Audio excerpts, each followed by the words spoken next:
This crisis center is the first of its kind in Snohomish County. It was supposed to open back in October, but here it sits, dark and empty. So this is the main public entrance to the crisis care facility.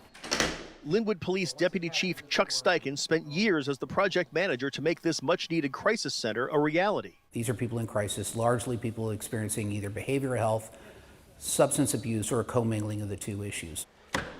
The new crisis center has 16 spots to stabilize people experiencing short-term issues and 16 beds for deeper problems that require overnight stays of up to 5 days.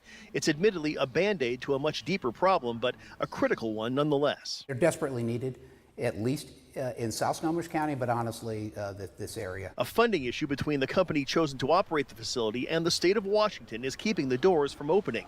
Essentially, right now, the state can't afford to pay what it costs to operate the center. There's a 40% funding gap that needs to be filled. The door's open. We're ready to start walking people through the door right now once we're set up. And yeah, so to see it sit here for months on end and not providing the services that was the goal all along, yeah, it's a little bit frustrating. If we want these facilities open, the state needs to step in. State Representative Lauren Davis spearheaded the project. She's working on a funding fix right now and says an increase to the phone fee for the state's suicide and crisis hotline could be part of a solution.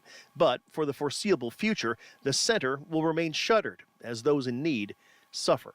It's really stark to see that building illuminated, furnished, finished, and empty when we have just outside the doors a behavioral health crisis afoot. And the clock is ticking. As the state searches for funding, Linwood has until the end of April to come up with a provider that's affordable or risk losing millions in county support.